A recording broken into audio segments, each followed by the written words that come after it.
students, welcome to Agmic Academy. I am your teacher for this lecture.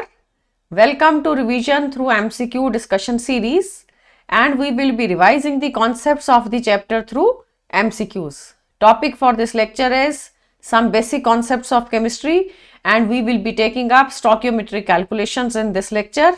Before we start, make sure you subscribe to the channel so that you can get more videos on MCQs. It will help you to revise the topic thoroughly. Got it? So, in the previous videos, we have learnt the basic meaning of the mole concept and definition of mole in various aspects. Mole concept in solution, I mean to say the molarity and normality has been taken up. Apart from that, the percentage of an element, empirical formula calculation, all those things have been covered up. Now in this video, we will be given a chemical reaction. Questions will be of the type where chemical reaction is given to you and balanced chemical reaction tells about the molar ratio. So amount of one substance is given, amount of the other is to be calculated. Such type of questions are called stoichiometric calculation based questions, and the concept of limiting reagent will also come. Limiting reagent वो reagent है जो reaction में सबसे पहले consume हो जाता है, जो पहले खत्म हो जाता है. Amount of the product is always decided through the limiting reagent, right? So let's start with the questions. Question number 1 on the screen. The amount of carbon dioxide that can be produced when 1 mole of carbon is burnt with 16 gram of dioxygen is, you are given 16 gram of oxygen and 1 mole carbon. जब ये दोनों का reaction होगा, carbon को burn करेंगे तो कितना carbon dioxide grams के अंदर आंसर करना है, प्रोड्यूस होगा. Got it?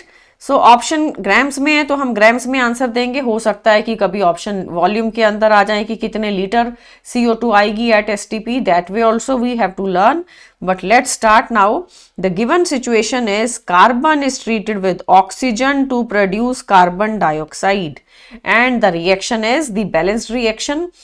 Further, you are given 1 mole carbon and 16 gram of O2. What is the amount of carbon dioxide you have to calculate?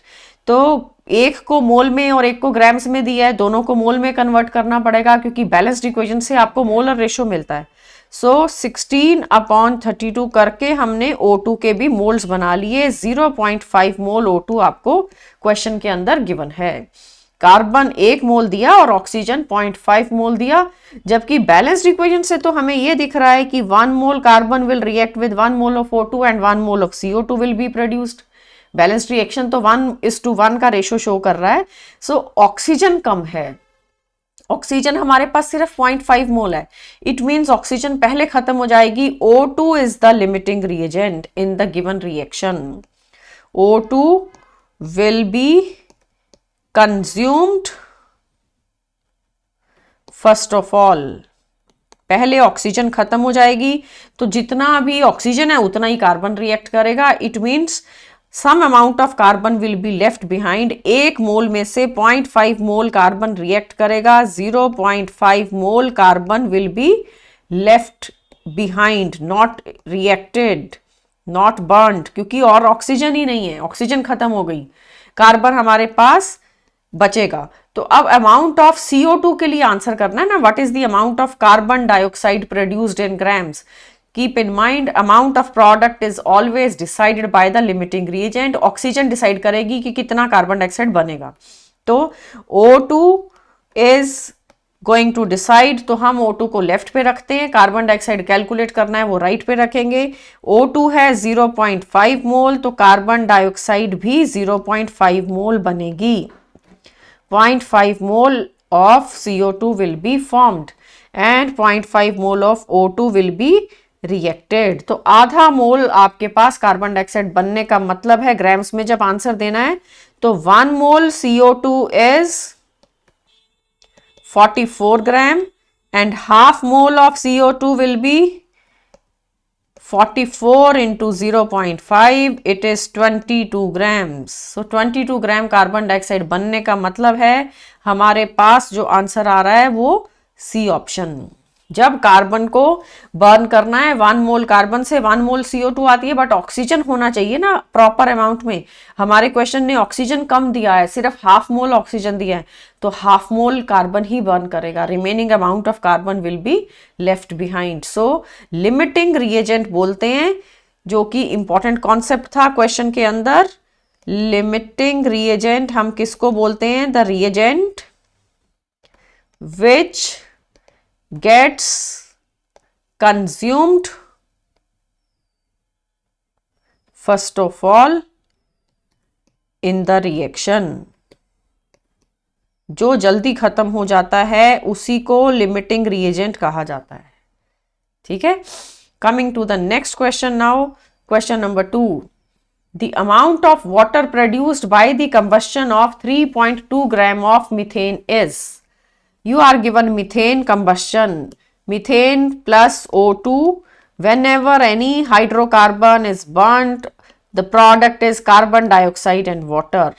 Methane की बर्निंग से कार्बन डाइऑक्साइड और water मिलेगा, reaction को balance करेंगे, 2 mole water and 2 mole O2, इस तरीके से आपने रिएक्शन बर्न किया। Balanced equation is telling that 1 mole methane will produce 2 mole of water। जिसके बारे में क्वेश्चन में इंफॉर्मेशन गिवन है वो है एक तो मीथेन, और वाटर के बारे में हमें पूछा जा रहा है कि कितना वाटर ग्राम्स में प्रोड्यूस होगा। ठीक है, तो 1 mole methane is going to get burnt with O2 and 2 mole water will be produced. अब आगे देखो, हमारे पास जो गिवन अमाउंट ऑफ ऑक्सीजन है, ये तो बैलेंस्ड इक्वेशन से दिख रहा है ना। हमारा जो एक्सपेरिमेंट स्टार्ट किया हमने 3.2 ग्राम मीथेन से स्टार्ट किया, इसके मोल बनाएंगे 3.2 अपॉन 16, 0.2 मोल मीथेन आपको गिवन है, और आपके पास वाटर कितना बनेगा ये आंसर करना है। So water produced will be question mark, तो हम ये लिख सकते हैं from the balanced equation 1 mole CH4, 1 mole of methane produces water equal to 2 mole, then 0.2 mole methane will produce water equal to 2 into 0.2 which is 0.4 mole. 0.4 mole water produce होगा इस experiment में, and can I say 1 mole water weighs equal to 18 gram, then 0.4 mole of water will weigh how much? 18 multiplied by 0.4, 18 into 0.4, it will give you 7.2 gram। तो 7.2 gram water हमें मिलेगा। Coming to the options, 7.2 का मतलब B option आपका answer. तो स्टोकियोमेट्रिक calculation कहते हैं इसको, कि स्टोकियोमेट्रिक कोएफिशिएंट्स होते हैं ये, जिसमें आपको दिख रहा है कि 1 mole methane will combine with 2 mole of oxygen, 1 mole of carbon dioxide is produced, 2 mole of water is produced। ये स्टोकियोमेट्रिक जो कोएफिशिएंट हैं उनके बेसिस पे हम कैलकुलेशन करके अमाउंट निकालते हैं। In this way, many questions you will be getting from the chapter of mole। Let's come to the next now, question number 3। Chlorine is prepared in the laboratory by heating MnO2 with aqueous HCl। ये chlorine का preparation method है। Lab में जब chlorine बनानी होती है तो हम MnO2 और HCl का रिएक्शन करते हैं। MnCl2 is produced and water is produced and chlorine is produced। ठीक है, तो how many grams of HCl will react with 5 ग्राम आपको MnO2 दिया है। How many grams of HCl react with 5 gram of manganese dioxide. तो क्या तरीका है, बैलेंस्ड रिएक्शन को लिखिए पहले। You are given 4 mole HCl treated with MnO2, product is MnCl2 and 2 mole water and 1 mole of Cl2। This is the production of chlorine in laboratory। तो अब जो पूछा जा रहा है उसके बारे में बात करेंगे सिर्फ। हमें एक तो HCl पूछ रहे हैं और MnO2 आपको 5 ग्राम गिवन है। 5 gram MnO2 is given to us.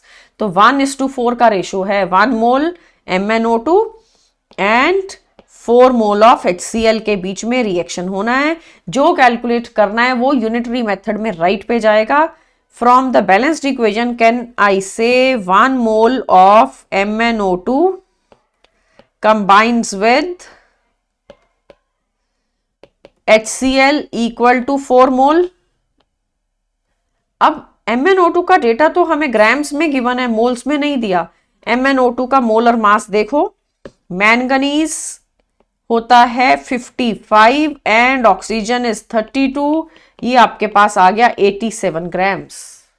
This is 87, तो 1 मोल की जगह हम 87 लिख देते हैं। 87 gram MnO2 combines with HCl equal to 4 mole. आपको HCl का आंसर भी ग्राम्स में देना है, सारी ऑप्शन ग्राम्स में है, तो 4 मल्टीप्लाइड बाय 36.5 करेंगे, क्योंकि 1 मोल HCl 36.5 होता है, chlorine 35.5 and hydrogen is 1। Let's calculate for 5 gram of MnO2। ये आपकी इक्वेशन बनेगी 4 multiplied by 36.5 upon 87 into 5 and it will come out to be after calculation ये 8.39 आ जाए। सो 8.39 ग्राम मीन्स 8.39 का मतलब है सी ऑप्शन आंसर बनेगा। C part is the answer. So HCl कितना रिएक्ट करता है MnO2 के साथ वो कैलकुलेट किया। हमें 5 ग्राम MnO2 गिवन था और हमारे पास मोलर मास था 87 ग्राम। 87 ग्राम के साथ 4 मोल HCl रिएक्ट करता है, अकॉर्डिंगली हमने 5 ग्राम के लिए कैलकुलेट किया।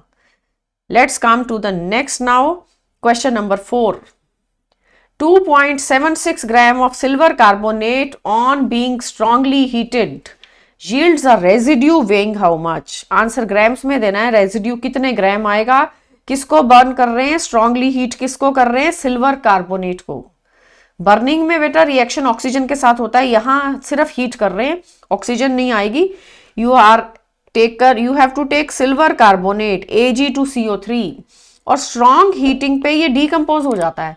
जब ये डीकंपोज होगा सिल्वर मेटल आएगी, carbon dioxide is separated and half mole of O2 is prepared and we are given 2.76 gram of silver carbonate. पहले मोलर मास निकालते हैं, मॉलिक्यूलर मास ऑफ Ag2CO3।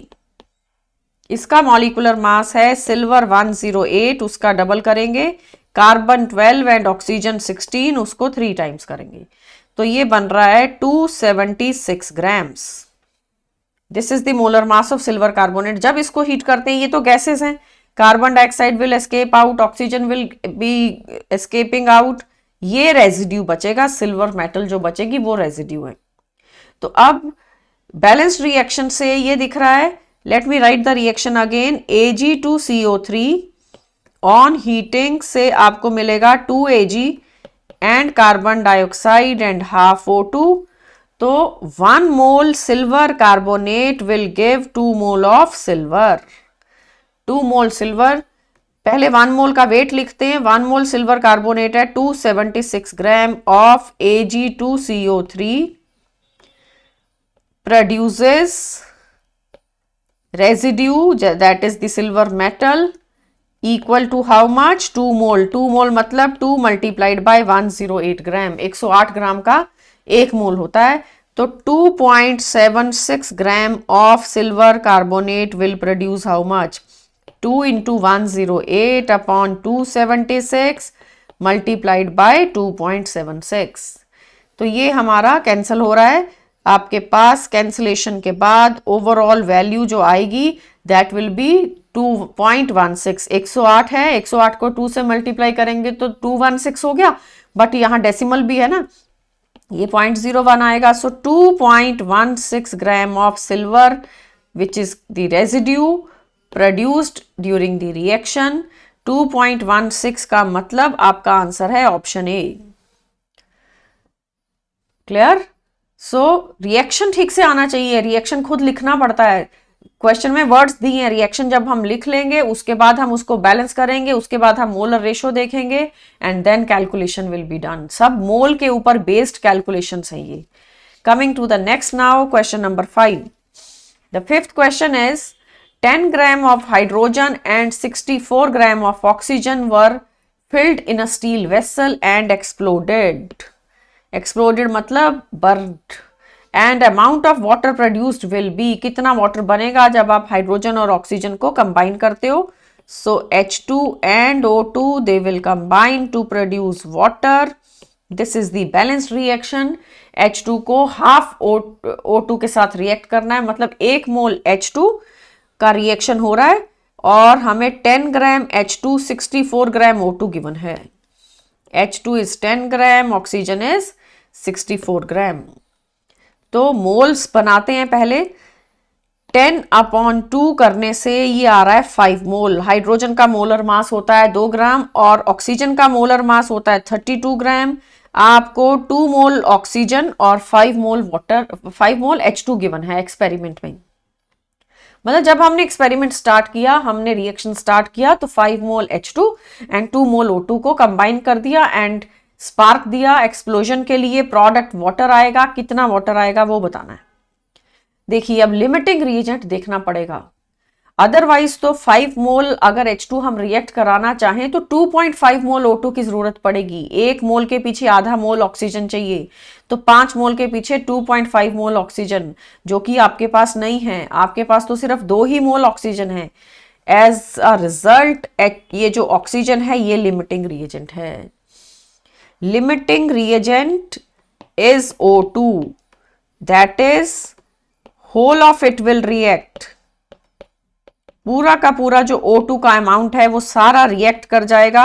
2 के 2 मोल ऑक्सीजन रिएक्ट कर जाएगी, तो कितना वाटर बनेगा वो डिसाइड करेगा लिमिटिंग रिएजेंट। मतलब ऑक्सीजन की अमाउंट से पता चलेगा वाटर कितना बनता है। So can I write here this is 1 mole, 1 mole water बन रहा है। सो O2 को रखिए लेफ्ट पे, वाटर को रखेंगे राइट पे। बैलेंस्ड इक्वेशन में दिख रहा था half mole O2 produces water equal to 1 mole. अब हमारे एक्सपेरिमेंट में हमारे पास ऑक्सीजन 2 मोल है, तो 2 मोल oxygen will produce water how much, double कर देंगे। हाफ के पीछे 1 तो 2 के पीछे 4। 2 mole of water will B, sorry 4 mole of water will be produced. 2 mole तो ऑक्सीजन रिएक्ट करेगी, 4 मोल वाटर का मतलब है आपका आंसर है ऑप्शन बी। तो जितना अमाउंट दिया सारा का सारा रिएक्ट नहीं करेगा, क्योंकि रिएक्शन तो मोलर रेशो में ही होना है। बैलेंस्ड केमिकल इक्वेशन के अकॉर्डिंग ही रिएक्शन होना है। एक कंपोनेंट एक्सेस में लिया जाता है, एक कम अमाउंट में लिया जाता है। एक्सेस में एक को क्यों रखते हैं? ताकि ठीक से कोलिजन हो सके। कोलिजन होंगी दोनों रिएक्टेंट के बीच में तभी प्रोडक्ट आएगा। सो ऑक्सीजन आपके पास कम अमाउंट में था, जब ऑक्सीजन खत्म हो जाएगी तब रिएक्शन रुक जाएगा, H2 बची रहेगी।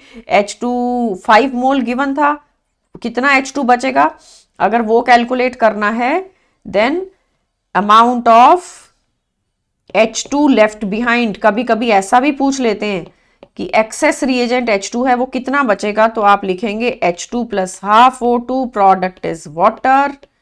तो 1 मोल के पीछे हमारे एक्सपेरिमेंट में दिया गया था 5 मोल एंड 2 मोल, ठीक है। 5 मोल हमें हाइड्रोजन और 2 मोल O2 गिवन वैल्यूज थी। तो हाफ के पीछे 1 मोल H2 रिएक्ट करता है, 2 के पीछे 4 मोल H2 रिएक्ट करेगा। 5 is given to you. 4 mole react करने के बाद 1 mole of H2 will be left behind. Clear? तो 1 मोल H2 बच जाएगा। बट एनीवे वो तो हमें नहीं पूछा है, हमें बस ये पूछा जा रहा है कि वाटर कितना बनेगा। हमारा आंसर है 4 mole water will be produced. Coming to the next now, this is a question on lead chloride. How many moles of PbCl2 will be formed from a reaction between PbO and HCl? PbO और HCl का जब reaction होता है तो PbCl2 बनता है। Reaction खुद से लिख के बैलेंस करना पड़ेगा। PbCl2 and water are produced.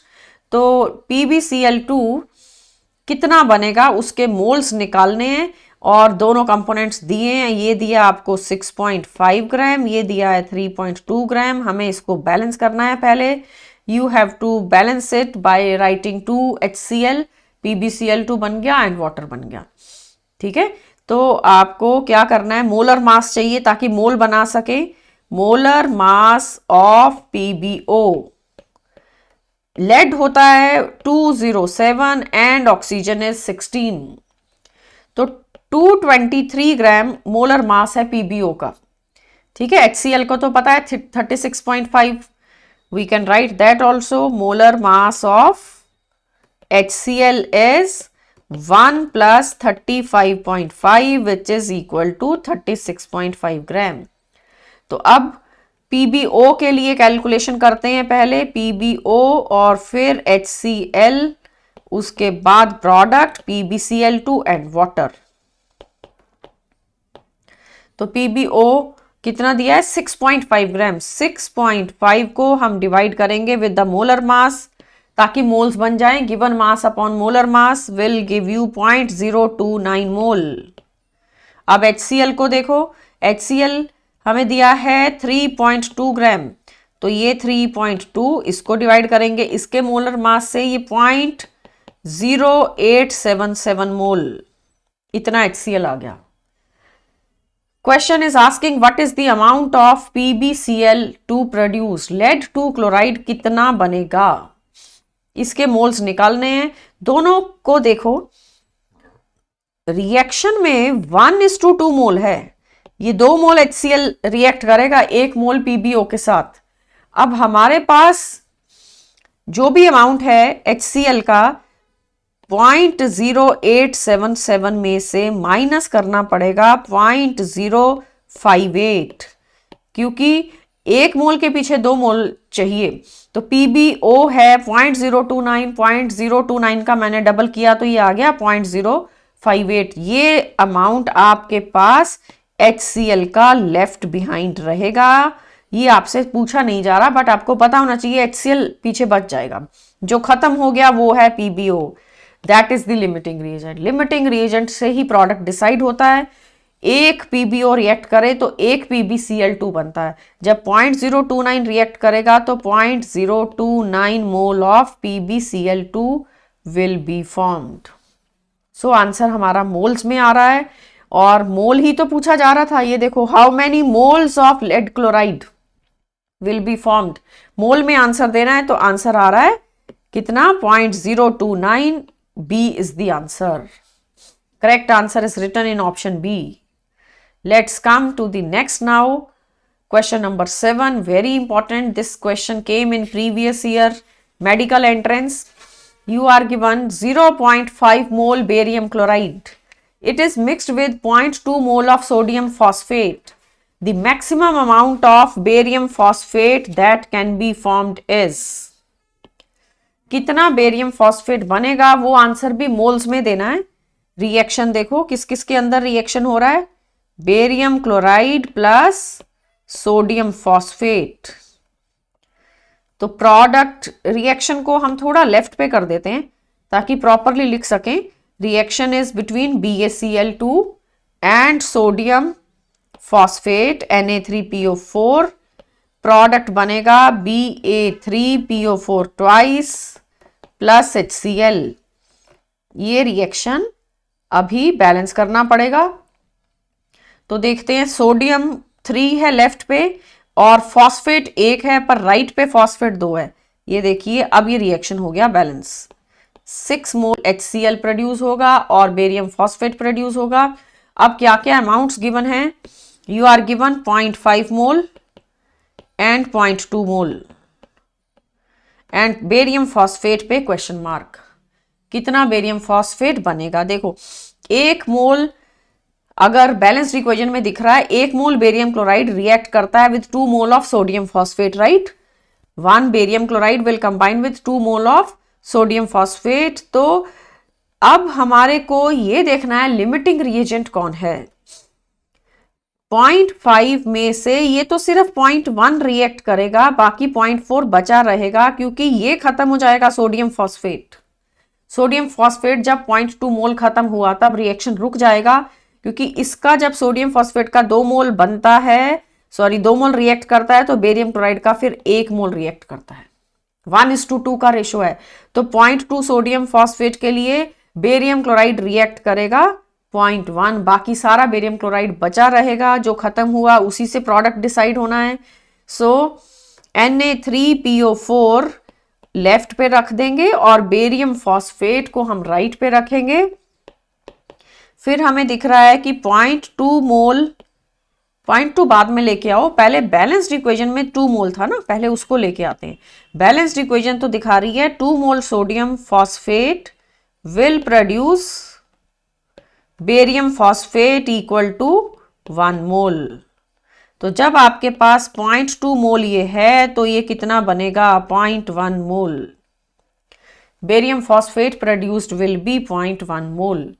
तो 0.1 मोल किस ऑप्शन में गिवन है? Amount of barium phosphate produced will be 0.7, 0.5, 0.2, 0.1। Your answer is 0.1, that is the option D. 0.1 mole ये बनेगा। क्लियर? तो हर बारी रिएक्शन ठीक से लिखना, उसको बैलेंस करना, उसके बाद मोलर रेशो लेना, मोलर रेशो के बाद आपको गिवन अमाउंट्स को कंपेयर करना होता है और कैलकुलेट करना होता है। ठीक है, coming to the next now, question number 8।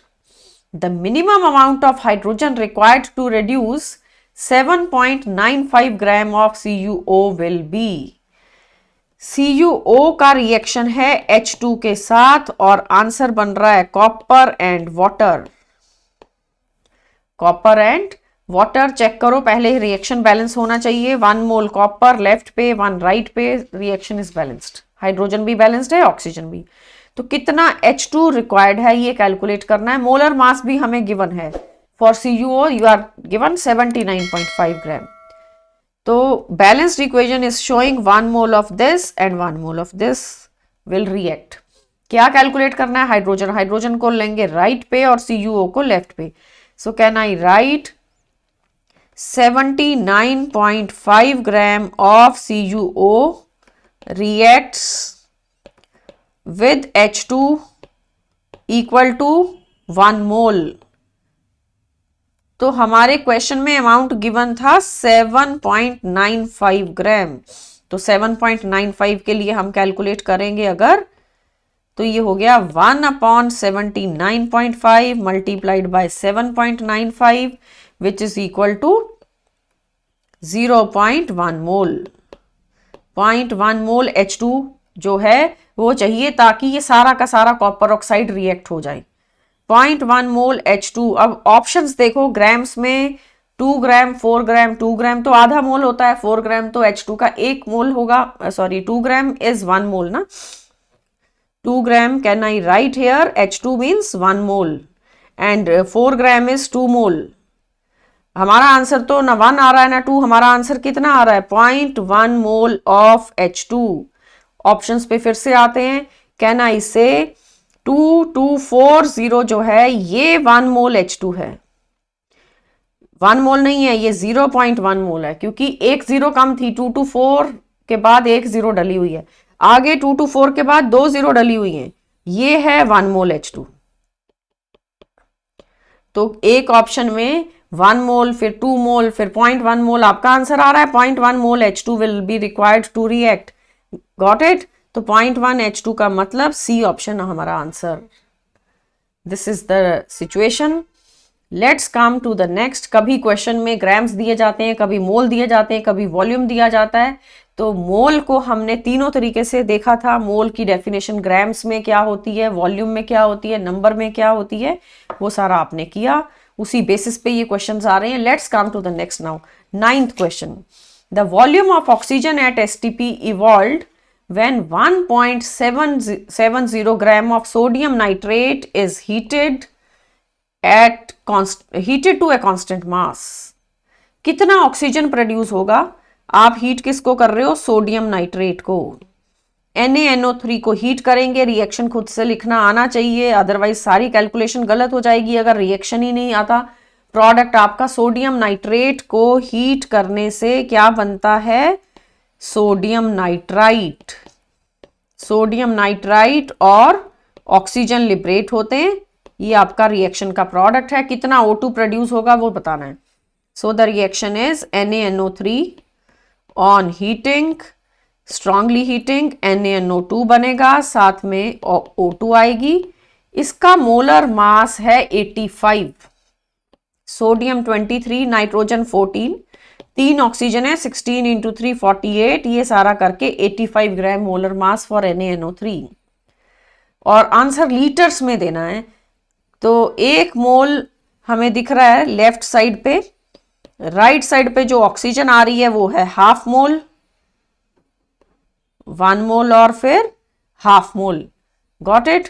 So 85 gram of NaNO3 produces O2 equal to half mole. Half mole को क्या हम 11.2 लीटर्स लिख सकते हैं? 1 मोल इज 22.4, तो ये हो गया 11.2। अब कैलकुलेट हमें करना है फॉर 1.70 ग्राम, तो 1.7 ग्राम NaNO2 कितना प्रोड्यूस करेगा? 11.2 अपॉन 85 मल्टीप्लाइड बाय 1.7। ठीक है, तो ये कैंसल आउट होगा, ये 85 से 17, 5 सा 85 होता है, यहाँ 5 आएगा, यहाँ 0.1 आएगा। You will get your answer as 0.224 litres. 0.224 litre हमारे पास O2 प्रोड्यूस होती है। 0.224 मीन्स बी ऑप्शन। लीटर्स में आंसर है, और कभी कभी मिलीलीटर में भी पूछ सकते हैं, तो बी केयरफुल। फिर हमें 22.4 की जगह फिर 22400 मिलीलीटर लेना होता है। ये मैंने 22.4 लीटर का आधा कर दिया था, क्योंकि 1 मोल का वॉल्यूम 22.4 होता है, उसका हाफ कर दिया। Coming to the next now, question number 10। The volume of hydrogen at NTP will be liberated when 3.25 gram of zinc completely dissolves in dilute HCl। अब रिएक्शन किस किस का हो रहा है? जिंक का रिएक्शन है HCl के साथ और H2 प्रोड्यूस हो रही है। ये लेबोरेटरी मेथड है to produce H2। 9th 10th class में भी ये रिएक्शन आ जाता है। Zinc is reacted with HCl and ZnCl2 and H2 they are produced. कितना H2 प्रोड्यूस होगा जब आप जिंक को HCl के साथ रिएक्ट कराते हो? रिएक्शन को बैलेंस करेंगे सबसे पहले। Balanced reaction will show 1 mole zinc combines with 2 mole of HCl। ठीक है, तो 1 मोल जिंक और 2 मोल HCl का रिएक्शन होगा। जो अमाउंट्स दिए वो लिखते हैं, 3.25 दिया और पूरा HCl में डिसॉल्व कर दिया, मतलब HCl आपको सफिशिएंट अमाउंट में गिवन है। H2 कितना प्रोड्यूस होगा वो क्वेश्चन मार्क है। मोल्स बनाने पड़ेंगे। मोलर मास है जिंक का 65, तो 3.25 डिवाइडेड बाय 65 करेंगे, तो ये डिवाइड करने के बाद आ जाता है 0.05 मोल। 0.05 मोल, क्योंकि 32.5 आधा है ना 65 का। अगर ये 32.5 होता तो ये 0.5 होता, अब ये है 0.05। कितना H2 बनेगा? 1 मोल of zinc will produce 1 mole of H2, तो 0.05 mole, can it be written as 0.05 mole of zinc produces H2 equal to 0.05 मोल, क्योंकि 1 मोल के पीछे 1 मोल आता है, तो 0.05 के पीछे 0.05 आएगा। बट ऑप्शंस तो कोई भी मोल में नहीं है, सबको लीटर में लिखा है। 0.05 मल्टीप्लाइड बाय 22.4, ये आपके पास आंसर 11.2 लीटर, नॉट 11.2, 1.12 आना है। डेसिमल भी है, सो 1.12 will be coming after multiplication. Be careful. 1.12 means answer आपका है option A. 1.12 litre of H2 will be produced at NTP। ये पूरा डिटेल है। जिंक का अमाउंट बढ़ाएंगे तो H2 ज्यादा आएगी, जिंक कम करेंगे तो H2 भी कम आएगी। इस तरीके से रिएक्शन है for the production of H2। Let's come to the next 11th question.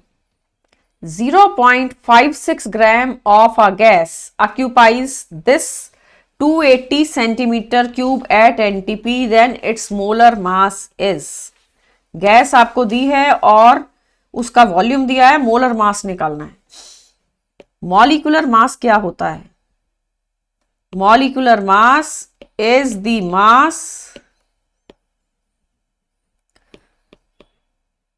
occupied by 22.4 liters 22.4 liter of the gas at NTP। तो 22.4 लीटर का जो मास होगा उसको मॉलिक्यूलर मास कहते हैं। हमारे क्वेश्चन में दिया है 280 सेंटीमीटर, सेंटीमीटर क्यूब ml होता है, 1 cc is 1 ml, keep in mind. 280 centimetre cube of gas weighs equal to 0.56। ये 280 ml का मास है। तो हम क्या करेंगे, हम 22400 ml का मास निकालेंगे, क्योंकि इतना जो मास आएगा वो मोलर मास है। You will get 0.56 upon 280 multiplied by 22400. After calculation, it will come out to be 44.8 and the answer के units होंगे grams, 44.8। So याद रखने की बात ये थी कि मोलर मास किसको कहते हैं? It is the mass occupied by 22.4 liter of the gas at NTP। Clear? तो सिंपल क्वेश्चन था ये, आपको बैलेंस्ड केमिकल इक्वेशन से नहीं करना था, कोई इक्वेशन नहीं दी है, गैस का वॉल्यूम और गैस के वेट का कंपैरिजन था इसमें। Let's move on to the next now, question number 12। We are given 30 ml of H2, 20 ml of O2, they react to form water. What is left at the end of the reaction? So we have reaction between H2 and O2, इनके मिलने से water बनता है और ये आपका balanced reaction. 1 mole will combine with half mole of O2, तो water बनेगा। और हमें बताना है कि रिएक्शन जब हो गया, वाटर बन गया, कुछ पीछे बचेगा। ऑप्शंस हैं 10 ml of H2, 5 ml of O2, 5 ml H2, 10 ml O2, 5 ml O2। तो क्या बचेगा वो देखते हैं। ये आप देख रहे हो 1 volume of H2 will combine with half volume of O2। Do you agree? This is the information given from the balanced equation. तो अगर ये 30 ml है तो ये आधा कर दो उसका, 30 से 15 ml रिएक्ट करेगा। जब 30 ml H2 रिएक्ट करेगी तो 15 ml O2 चाहिए, तब जाके वाटर बनेगा। बट हमारे पास O2 तो 20 ml है। So left out amount of O2 is 20 minus 15, 5 ml of O2 will be left behind। H2 तो खत्म हो जाएगी। H2 अगर और होती तो ऑक्सीजन और भी रिएक्ट कर सकती थी, क्योंकि ऑक्सीजन हमारे पास 20 ml है और सिर्फ 15 ml ऑक्सीजन रिएक्ट करती है। उसके बाद और ऑक्सीजन रिएक्ट कर सकती है बट हाइड्रोजन नहीं है, तो वाटर का प्रोडक्शन रुक जाएगा, क्योंकि जब 15 ml O2 खत्म तो रिएक्शन रुक जाएगा। O2 हमारे पास एक्सेस रिएजेंट हो गया, H2 लिमिटिंग रिएजेंट हुआ। ठीक है, तो आप मेंशन भी कर सकते हो, यहां पूछ सकते हैं क्वेश्चन में लिमिटिंग रिएजेंट कौन है।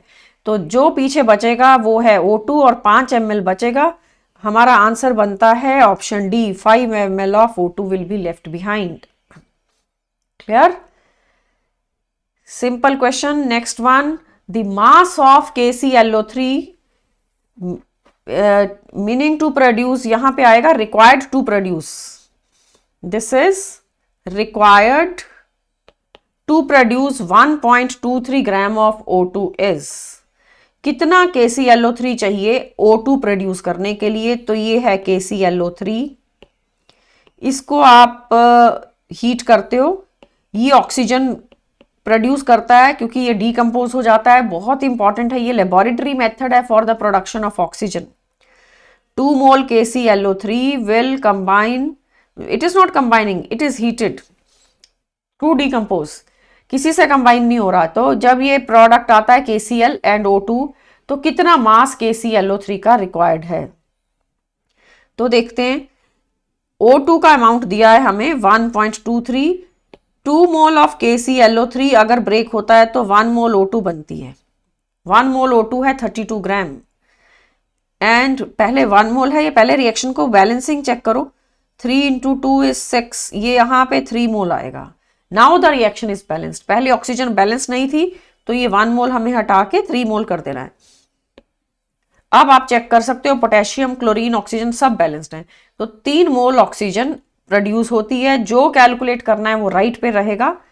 मोलर मास देख लेते हैं, potassium 39, chlorine 35.5 and oxygen 16 into 3, ये बनता है 122.5 ग्राम। एक मोल का मास है 122.5, this is the molar mass, जो कि एक मोल का मास है। अब रिएक्शन में तो 2 मोल और 3 मोल दिख रहा है, 2 mole KClO3 and 3 mole of O2, got it. तो जो कैलकुलेट करना है उसको राइट पे रखिए। So we are given grams के अंदर O2 दिया है, 3 mole O2 is produced from KClO3 equal to 2 मोल।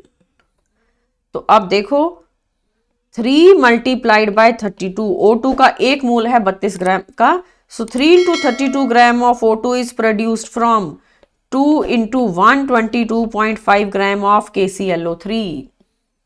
ठीक है, अब कैलकुलेट कर देंगे पहले 1 ग्राम के लिए, फिर हम कैलकुलेट करेंगे 1.23 ग्राम के लिए। आपके पास वैल्यू बनेगी 122.5 upon 3 into 32 into 1.23। This thing is to be calculated. ये पूरा सॉल्व करने के बाद 3.139 ग्राम आ जाएगा।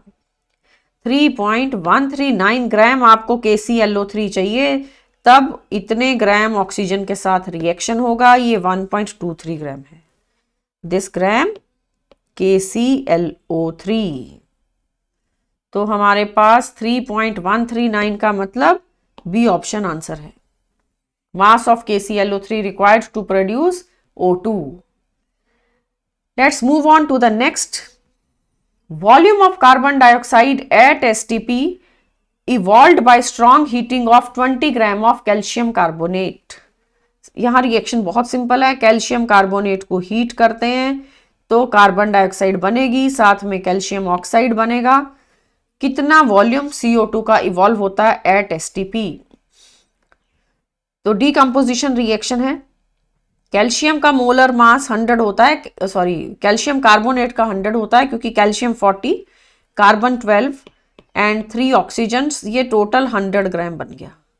100 ग्राम कैल्शियम कार्बोनेट को जब हीट करते हैं तो कितना कार्बन डाइऑक्साइड आता है?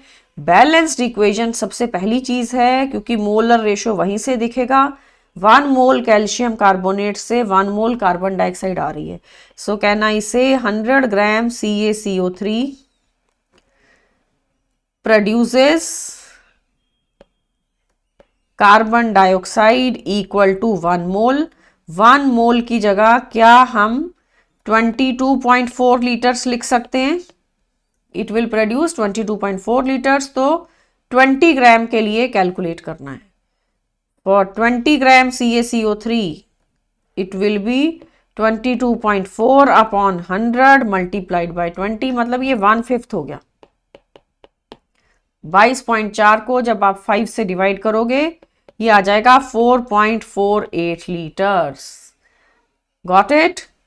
तो हर क्वेश्चन में इक्वेशन चाहिए ठीक से, उसके बाद तो कभी लीटर्स में, कभी ग्राम्स में, कभी सीधा सीधा मोल्स में भी पूछ सकते हैं। हर बारी क्वेश्चन में बैलेंस्ड केमिकल रिएक्शन का इंपॉर्टेंस है। Let's move to the next question 15 now.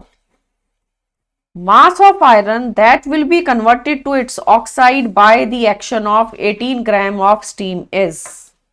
Mass of iron चाहिए आपको, 18 ग्राम स्टीम दी हुई है और ऑक्साइड बनना है। So you are given Fe plus steam. Iron जब स्टीम से रिएक्ट करता है Fe3O4 बनता है, साथ में H2 बनती है। इंपॉर्टेंट रिएक्शन है ये, हाइड्रोजन का प्रोडक्शन का रिएक्शन है। लेंस प्रोसेस इसको कहते हैं, after the name of the scientist. So we have to balance the reaction. 3 iron कर दिया मैंने लेफ्ट पे, और ये आ जाएगा 4 mole of water, 4 mole of H2। Reaction ठीक से लिखना है कि Fe3O4 बनता है, ये ठीक पता होना चाहिए। कितना आयरन 18 ग्राम स्टीम के साथ रिएक्ट करेगा? ये स्टीम है, वाटर के साथ Fe रिएक्ट नहीं करता, स्टीम के साथ रिएक्ट करता है। Got it? सो Fe को हम राइट पे ले जाएंगे क्योंकि Fe का अमाउंट हमें बताना है ग्राम्स में, और वाटर को लेफ्ट पे रखेंगे। बैलेंस्ड इक्वेशन से क्या दिख रहा है? 4 mole water, 4 mole of water reacts with Fe equal to 3 mole. तो 4 इंटू 18 कर दें ग्राम्स में। 4 into 18 gram water reacts with 3 mole Fe, मतलब 3 इंटू 56 ग्राम। 1 मोल Fe का एटॉमिक मास 56 है, तो क्या हम 18 ग्राम के लिए कैलकुलेट कर सकते हैं? पहले 1 के लिए करेंगे, फिर 18 के लिए करेंगे। This is 4/18 into 18, your answer is 42 grams. देखते हैं क्या क्या कैंसिल हो रहा है। ये 18 कैंसिल हो रहा है, this is 14 and your answer is 14 3 42। 42 gram iron react करेगा अगर आप 18 ग्राम स्टीम के साथ रिएक्शन कराते हो। 42 means A option is the answer. So balanced reaction का इंपॉर्टेंस था। We were given iron and steam, Fe3O4 बनता है, H2 बनता है। रिएक्शन को लेंस प्रोसेस कहते हैं। हमारे सिलेबस में हाइड्रोजन के चैप्टर में ये रिएक्शन फिर से आएगा for the production of H2। Clear? Let's move on to the next now. Next है question number 16। The moles of phosphine that will be obtained in the hydrolysis of 3 mole of calcium phosphide is। तो कितने मोल phosphine produce होती है ये बताना है, और हमें क्या करना है? Hydrolysis of calcium phosphide. Calcium phosphide होता है Ca3P2, उसका हाइड्रोलिसिस करना है, और वो 3 मोल दिया है। हाइड्रोलिसिस का मतलब होता है reaction with water. Ca3P2 when treated with water, the product is calcium hydroxide and PH3। PH3 phosphine है, फॉस्फीन मिलेगी। अब रिएक्शन को बैलेंस करना पड़ेगा। 3 कैल्शियम दिख रहा है लेफ्ट पे, सो राइट हैंड साइड पे ये हमने कर दिया 3 of CaOH thrice. 2 phosphorus on left, तो ये हो गया 2 PH3। उसके बाद वाटर के 6 मोल्स, 6 मोल वाटर।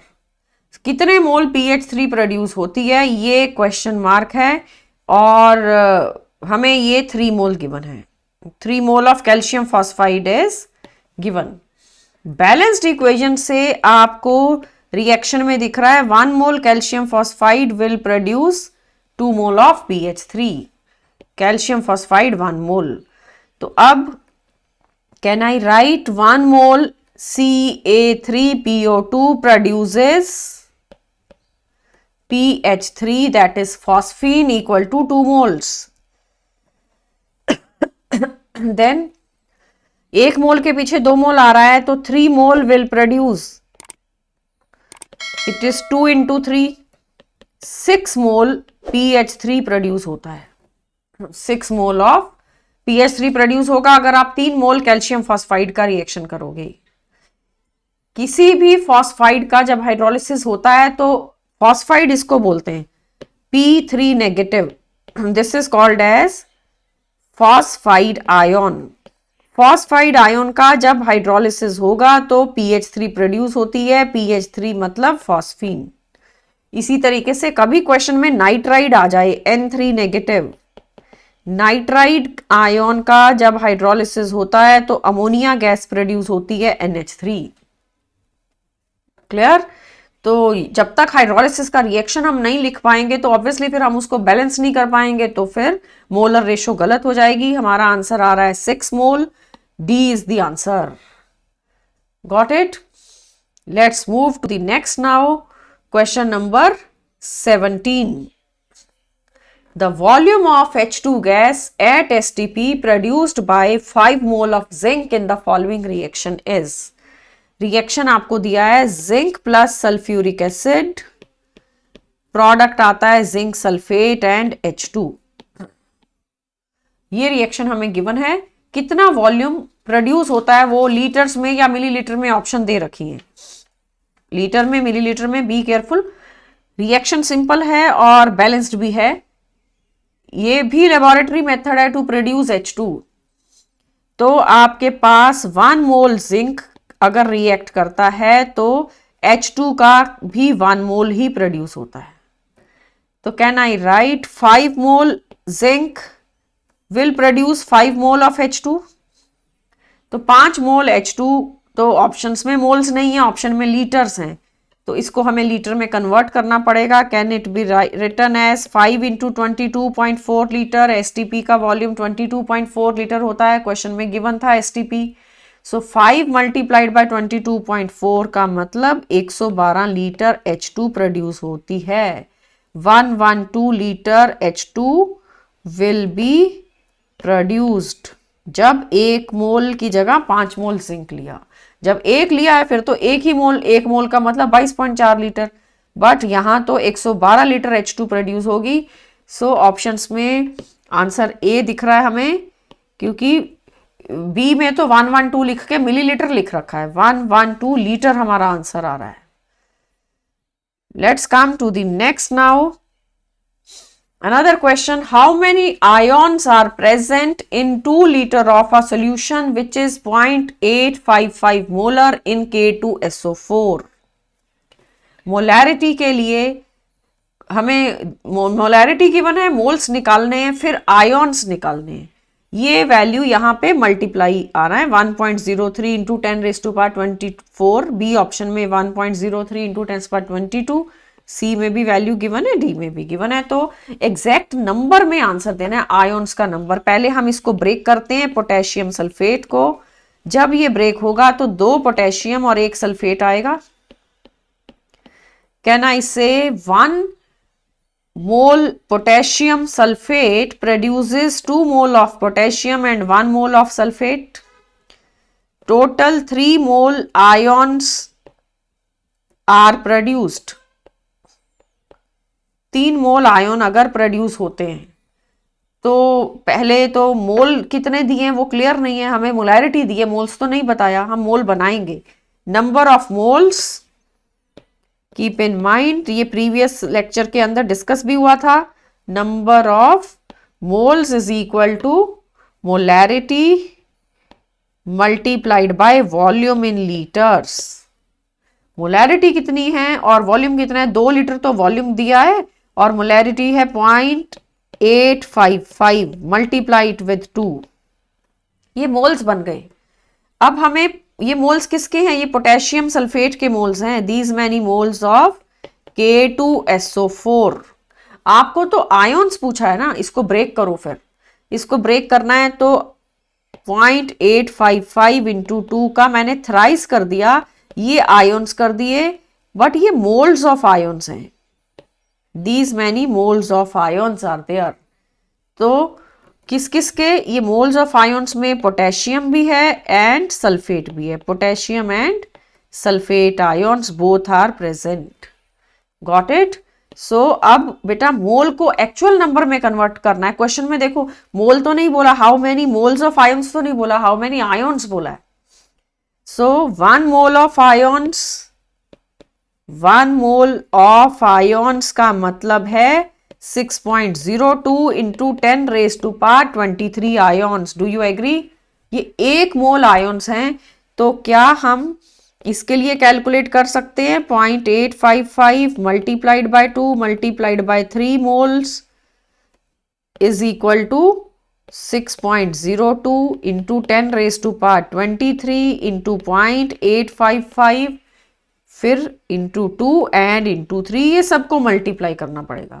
ये मल्टीप्लाई करके आ जाएगा 3.09 into 10⁻24। These many ions will be produced। 3.09 check करो options, into 10⁻24, C option answer है। तो हमारे पास आयॉन्स कैसे निकाले, मोलैरिटी दिया था, मैंने मोलैरिटी को वॉल्यूम से मल्टीप्लाई किया ताकि मोल्स बने, बट ये मोल्स हैं पोटेशियम सल्फेट के, आपको पोटेशियम सल्फेट के नहीं आयॉन्स के मोल चाहिए पहले। फिर आयॉन्स में ब्रेक कर दिया क्योंकि 3 गुना करना पड़ेगा, क्योंकि 2 पोटेशियम और 1 सल्फेट निकलना है। फिर आयॉन्स का बन गया वैल्यू, बट वो मोल्स में है अभी।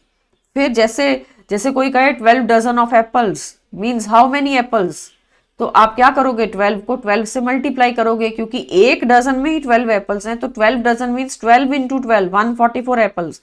इसी तरीके से मोल्स में वैल्यू आई है, मोल को एक्चुअल नंबर में कन्वर्ट करना है तो आपको एवोगैड्रो नंबर से मल्टीप्लाई करना पड़ेगा। आफ्टर मल्टीप्लीकेशन ये वैल्यू है।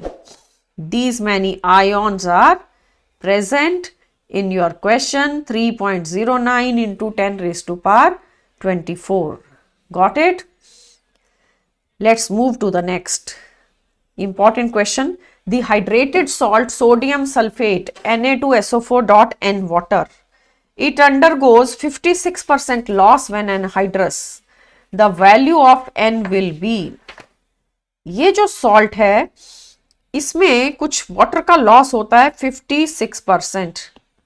हाइड्रेटेड सॉल्ट में, तो N निकालना है कि ये जो सॉल्ट है उसमें कितना मोल वाटर है। जैसे कॉपर सल्फेट में 5 वाटर होता है, CuSO4 5 वाटर होता है, ऐसे हमें बताना है Na2SO4 में कितना वाटर एसोसिएटेड है। तो देखिए Na2SO4, अभी मैंने सिर्फ एनहाइड्रस लिया, वाटर के कितने मोल हैं वो तो हमें पता ही नहीं है ना, वो तो हमें कैलकुलेट करने हैं। एनहाइड्रस सॉल्ट लिया 23 इंटू 2, सल्फर 32, ऑक्सीजन 16 इंटू 4, ये करके आपके पास 142 ग्राम आ जाएगा। अब क्वेश्चन ने कहा है कि जब हम अपने हाइड्रेटेड सॉल्ट को हीट करते हैं तो 56% का लॉस हो रहा है। Hydrated salt is 100 gram let's suppose, then loss है 56 ग्राम, मतलब कि 56 ग्राम वाटर निकल गया, जब हीट करोगे वाटर निकल जाएगा। तो एनहाइड्रस सॉल्ट पीछे कितना बचा, एनहाइड्रस सॉल्ट हो गया 100 minus 56, it is equal to 44 gram. 44 gram पीछे सॉल्ट एनहाइड्रस फॉर्म में बचेगा। सो अब हम अपना यूनिटरी मेथड लगा देंगे कि if anhydrous salt is 44 gram, then water, जो लॉस है वो वाटर है ना, then amount of water is 56 gram.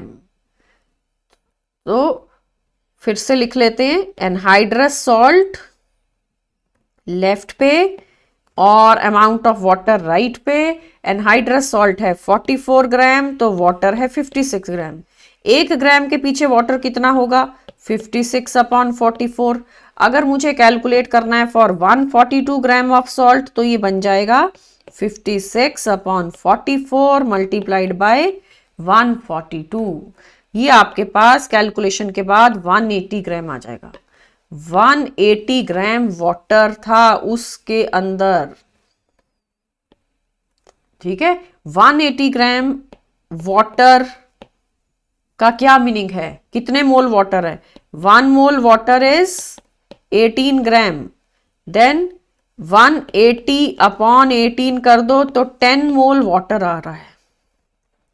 So water is 10 मोल, तो फॉर्मूला बनेगा Na2SO4 डॉट 10 वाटर। तो आपका ये जो सॉल्ट है उसमें 10 मोल वाटर प्रेजेंट है। तो आंसर ऑप्शंस देखते हैं, 5, 3, 7, 10, 10 is the answer. 10 mole water was present in the given salt, और ये सॉल्ट को ग्लोबुलर सॉल्ट कहते हैं। इसका फॉर्मूला बन गया Na2SO4 डॉट 10 वाटर। ग्लेबर सॉल्ट के नाम से फेमस है ये। So let's move on to the next question, question number 20। The percent loss in weight after heating a pure sample of potassium chlorate. KClO3 होता है पोटेशियम क्लोरेट, जब इसको heat करेंगे तो लॉस इन वेट हमें calculate करना है। So first of all we will write the chemical reaction KClO3, इसको हीट करते हैं तो KCl बनता है और ऑक्सीजन बनती है। तो ऑक्सीजन गैस है, ये एस्केप आउट हो जाएगी, तो यही हमारे पास लॉस की फॉर्म में हमें दिखेगा रिएक्शन में। इसको बैलेंस करते हैं, 2 KClO3 will give 2 mole KCl and 3 mole of O2. Now the reaction is balanced. You can check. 2 mole of potassium chlorate will give 3 mole oxygen और 2 mole जो KCl बचेगा वो रेजिड्यू बचेगा। वो तो सॉलिड है, वो बचा रहेगा, but oxygen will be escaping out. Got it? So we have to compare the amount of oxygen with KClO3. Percent में आंसर देना है। KClO3 का molar mass 39 for potassium, chlorine 35.5 and oxygen 16 into 3 कर दिया, ये बनता है 122.5 ग्राम। तो 122.5 ग्राम का एक मोल है, आपके इक्वेशन में 2 मोल्स हैं। So 2 mole means can I write 2 into 122.5 which is 245 gram. तो 245 gram of KClO3, what is to be calculated? Loss in weight shows loss in weight of oxygen equal to 3 mole, 3 into 32 कर देते हैं क्योंकि 3 मोल oxygen का loss हो रहा था, 3 mole O2, तो मैंने कर दिया 3 into 32। Let's calculate it for 100 ताकि हमारे को परसेंटेज में आंसर मिल जाए। 3 into 32 अपॉन 245 मल्टीप्लाइड बाय 100। तो ये चीज आपको कैलकुलेट करनी पड़ेगी, 39.18 ग्राम वैल्यू आएगी। After multiplication you will gate 39.18। तो इतने परसेंट लॉस हो रहा है।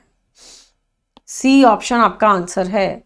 KClO3 का जब डिकम्पोजिशन होता है तो KCl रेजिड्यू बचा रहता है, बट ऑक्सीजन एस्केप आउट हो जाती है। मोलर रेशो से आपने कैलकुलेट किया, हो सकता है कि आंसर मोल में पूछ लें, हो सकता है लीटर्स में पूछें या ग्राम्स में पूछें, तो अकॉर्डिंगली आपको मोल कॉन्सेप्ट यूज करके क्वेश्चन को सॉल्व करना है, right? So we have done many questions on stoichiometric calculations. Balanced chemical equation का इंपॉर्टेंस है, पहले केमिकल रिएक्शन खुद लिखना पड़ता है, उसको बैलेंस करना है, उसके बाद आप मोलर रेशो की हेल्प से आंसर ग्राम्स में या फिर मोल्स में या फिर लीटर्स में कैलकुलेट कर सकते हो। That is all about the mole concept. अब आपने इसको मोल को सॉल्यूशन फॉर्म में भी सीख लिया है, जैसे कि मोलैरिटी, नॉर्मेलिटी। मोलैरिटी गिवन है तो मोल्स कैसे निकालते हैं, हम मोलैरिटी को वॉल्यूम से मल्टीप्लाई कर देते हैं तो आपके पास नंबर ऑफ मोल्स आ जाता है।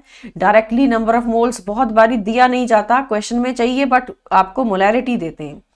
इसी तरीके से कभी वॉल्यूम लीटर की जगह मिलीलीटर होगा तो molarity multiplied by volume in millilitre किया तो it will become number of millimoles.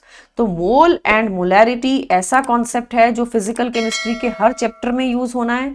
So revise it properly and in the next lecture we will be taking up NCERT exemplar problems।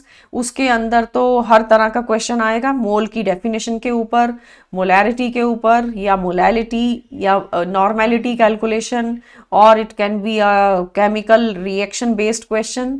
So all those things will be taken up in the next video. Hope you are enjoying the benefits of our lectures. Make sure you subscribe to the channel so that you can get more videos. Thank you and bye bye.